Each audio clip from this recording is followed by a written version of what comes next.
الحمدللہ وحدہ والصلاة والسلام علی من لا نبی بعد. اعوذ باللہ من الشیطان الرجیم. بسم اللہ الرحمن الرحیم. محترم سامعین کرام، السلام علیکم ورحمۃ اللہ وبرکاتہ. دنیا کے اندر ہر انسان کسی نہ کسی پریشانی، دکھ، تکلیف، رنج اور غم کے اندر مبتلا ہوتا ہے، کیونکہ دنیا پریشانیوں، مصائب اور تکالیف کا گھر ہے. اس کی یہ پریشانی کسی نہ کسی حاجت اور مقصد کی وجہ سے ہوتی ہے. ہر انسان کسی نہ کسی سوچ بچار، پریشانی، تکلیف اور مصیبت کے اندر ضرور بھی ضرور مبتلا ہوتا ہے. خوشیاں، پریشانیاں، حاجات اور مقاصد، ان تمام چیزوں کا مجموعہ انسان کے ساتھ لاحق ہوتا ہے. اگر کسی شخص کو کوئی پریشانی آ جاتی ہے یا وہ کسی تکلیف میں مبتلا ہو جاتا ہے اور وہ چاہتا ہے کہ میں کسی باعزت طریقے کے ساتھ اس تکلیف اور پریشانی سے چھٹکارا حاصل کر لوں، میرا یہ معاملہ پریشانی اور تکلیف والا آسانی کے ساتھ، عزت کے ساتھ حل ہو جائے، تو اس میں کسی بھی قسم کی پریشانی اور گھبرانے کی ضرورت نہیں ہے. بالکل بھی مایوس اور نا امید ہونے کی ضرورت نہیں ہے، بلکہ آپ تمام دنوں میں سے افضل دن یعنی جمعے کا دن، جسے افضل الایام کہا گیا ہے، جمعہ کی نماز کے بعد آپ وہیں مسجد کے اندر بیٹھے بیٹھے یا پھر اپنے گھر جا کر ایک چھوٹا سا عمل کر لیں. یہ عمل مرد حضرات بھی کر سکتے ہیں اور میری محترمہ مائیں اور بہنیں بھی کر سکتی ہیں. لیکن آپ نے یہ عمل عصر کی نماز سے پہلے کرنا ہے. جمعہ کی نماز کے بعد اور عصر کی نماز سے پہلے جو درمیانی وقت ہے، اس وقت کے اندر آپ یہ بابرکت عمل کر سکتے ہیں.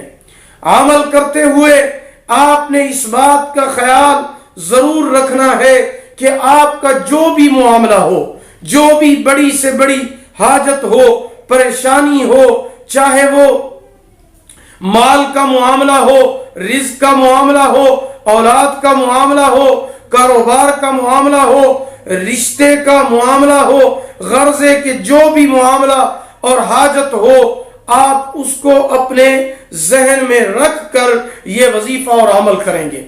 اس کے بعد آپ نے ایک مرتبہ سورۃ فاتحہ پڑھنی ہے، ایک مرتبہ آیت الکرسی پڑھنی ہے، اور ایک مرتبہ آخری چاروں کل شریف پڑھنے ہیں. یعنی ایک مرتبہ قل یا ایھا الکافرون مکمل، ایک مرتبہ سورۃ اخلاص قل ھو اللہ احد مکمل، تیسرا قل اعوذ برب الفلق قل اعوذ برب الناس، یہ دونوں بھی مکمل. تو آپ نے آخری چاروں کل شریف بھی ایک مرتبہ پڑھنے ہیں. اور یہ بھی خیال رکھیں کہ اول آخر آپ نے ایک مرتبہ درود ابراہیمی بھی ضرور پڑھنا ہے. جب آپ یہ وظیفہ اور عمل مکمل کر لیں تو اس کے بعد آپ اللہ رب العزت کی بارگاہ میں ہاتھ اٹھا کر اپنے اس معاملے کو، استغاثے کو، پریشانی کو، تکلیف اور مصیبت اور حاجت کو اللہ کی بارگاہ میں پیش کریں. اس معاملے کو، خواہ وہ معاملہ رزق کا معاملہ ہے، قرض کا ہے، رشتے کا ہے، خاندان، برادری، رشتہ داری کے اندر کوئی معاملہ ہے یا قرضے کا معاملہ ہے، غرض جتنا بڑا معاملہ کیوں نہ ہو، غرض ہے کہ وہ آپ کا معاملہ پہاڑ سے بھی بڑا ہو. یہ عمل کرنے کے بعد آپ جب اس معاملے کے لیے اللہ کی بارگاہ میں رو کر دعا مانگیں گے تو انشاءاللہ العزیز اللہ پاک اپنی رحمت کے ساتھ اس معاملے کو ضرور بھی ضرور حل فرمائیں گے۔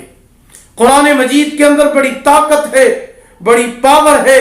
یہ عمل آپ نے دوسرے جمعے کو بھی کرنا ہے اور یہ عمل آپ نے اسی طرح تیسرے جمعے کو بھی کرنا ہے۔ انشاءاللہ العزیز آپ کو فائدہ پہلے جمعے کے اندر ہی نظر آنا شروع ہو جائے گا۔ اگر پہلے جمعے میں تھوڑی سی کمی رہ جائے تو انشاءاللہ دوسرے جمعے میں آپ کو اور زیادہ فائدہ حاصل ہوگا، اور جب آپ تیسرے جمعے یہ عمل کریں گے تو آپ کا وہ معاملہ انشاءاللہ العزیز اللہ رب العزت کے حکم سے مکمل طور پر حل ہو جائے گا۔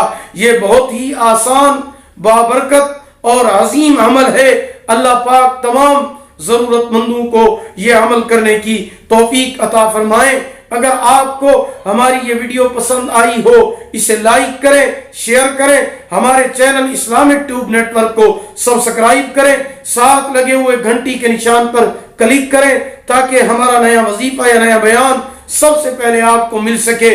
دعا ہے کہ اللہ پاک آپ کو جزائے خیر عطا فرمائے، اللہ پاک آپ کے حامی و ناصر ہوں۔ آخر دعوانا الحمدللہ رب العالمین۔